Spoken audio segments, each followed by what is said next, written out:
মাসুদ খান, আমার বাবার নাম কালু খান। আমার গ্রাম দুর্গাপুর, দোকান আমার অম্বিকাপুর। রাত্রে আমি দোকান বন্ধ করিয়া বাড়িতে গেছি। বাড়িতে যাওয়ার পরে মনে করেন যে গভীর রাত্রে আমার এই দোকানে তল দিয়া মনে করেন যে ধরাইয়া দিছে, এই জায়গা দিয়া ধরাই দিছে। আর ওই ফ্রিজের ওই জায়গা দিয়া ওই কোনা দিয়া ওই ধরাই অন্যেও আগুন দিছে। ওইটা ফ্রিজের লাইন খোলা ছিল, এই কারণে কিছু এনে বাড়ি বুড়ি ফুরিয়ে গেছে আর কি। ওই আর ইন্ডিয়া খাতা বালি সব ফুরিয়ে গেছে। ওই মোটর সাইকেল চালিত ওই যে রিয়াজ ভাই, হ্যাঁ এবার রাত্রে গাড়ি চালায় লাইনে, হ্যাঁ আর ওই বাউসি আরিফ ভাই, হ্যাঁ ইন্ডিয়া যাওয়া দশে এরা আবার এই জায়গায় গাড়ি রাখে রাত্রে। এরা আবার আমার দেখিয়া পরবর্তী টাইমে যেমন কয় যে মাসুদের দোকান দিয়া ধুমা ওঠে কেন, এই পরে ধুমা দেখে যে ওই কি দোকানের ভিতরে এ বুঝতে যেমন নাই ছাইয়া দেয় যে টালা আটকাই না দেখিয়া আরিফ ভাই বলছে যে মাসুদের ফোন দাও। রিয়াজে কইতাছে না মাসুদের ফোন দিলে ওই ঘুমে না কি, এই সময় মনে হয় যে আইয়া হয়তো দোকানটা ঘুরিয়েও যাইতে পারে আবার, বা কারেন্টে লাগলে জায়গা মেলে বেশি হয়ে যেতে পারে।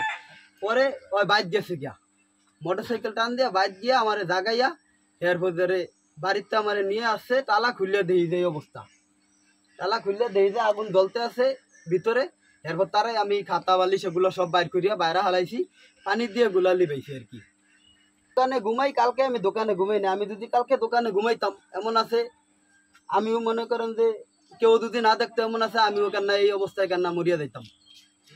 আমিও কেননা তল দিয়ে যে আগুন দিছে আমি আলাপ না পাইলে কেননা আমারে মারার উদ্দেশ্য করিয়া বা আমার লগে বড় ধরনের শত্রুতামি করিয়েই এই কামটা করছে। দেই হোক, দোকানে একবার চুরি হয়েছে, এরপর আরেকবারও মনে করেন যে ইন্দিয়া আগুন ধরিয়া উঠছে, এই ধরে দিছিল আরেকবার ইন্দিয়া আগুন, হেতে মনে করেন যে সমস্যা হয় না। আর এইবারও মনে করেন যে ওই দুদিন না থাকতো, এইবারও মনে করেন যে আমার সব শেষ হয়ে যেত, দোকানেই থাকতো না, সব পুরিয়া শেষ হয়ে যেত। আমার ধারণা তো হইলো যে এটা এই যে ধরাইয়া দিছে এইটাই তো ধারণা।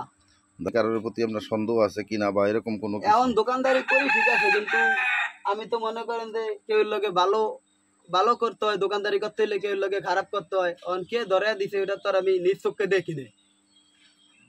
এখন অনেকেই তো মনে করেন যে এরকম ভালো আছে মন্দ আছে, এখন কে ধরেছে এটা তো আর দেখিনি। এই ধরনের ঘটনা ঘটতে আছে, আমি এটা তদন্ত সহকারে বিচার চাই।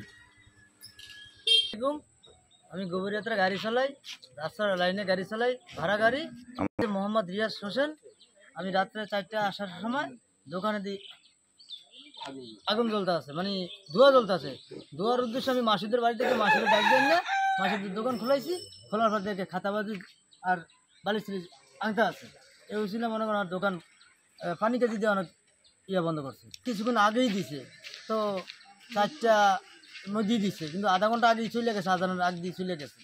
ঠিক আছে, এই উচিত মনে করেন আমাকে উচিত আমার আর আরিফের উচিলে সেই দোকানটা ইনশাল্লাহ রক্ষা পাইছে।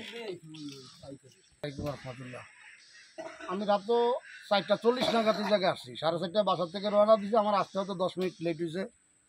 আসি আমি যখন ওই হিন্দু বাড়ির দাঁড়া আসি, তখন এই দেখি ধুমার গন্ধ আইতেছে, পোড়ার কিছু একটা গন্ধ আইতেছে। তখন চারিদিক চাইতেছি কোরআন থেকে আসতেছে। আসি হঠাৎ দেখলাম এই দোকানটার ভিতর দিকে ধুমা বের হইতেছে। তো আমি আমাদের দেখি মসজিদে বাতি জ্বলতেছে। মসজিদে গেটে গেলাম, মসজিদে কেউ আসে, মসজিদে আসেন। তো দেখলাম মুয়াজ্জিন 2জন বাইরে আসে।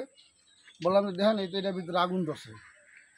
এর মধ্যে দেখি রিয়াজ যে ও আবার হুন্ডা নেভাতার থেকে আসতেছে, ওটা দাঁড়া করলাম, ভাই দাও তো এটার মধ্যে মানে আগুন ধরছে। ও আবার আমার বললো ভাই দোকানদারের নাম্বার আছে, কিন্তু নাম্বার তো আমার কাছে নাই।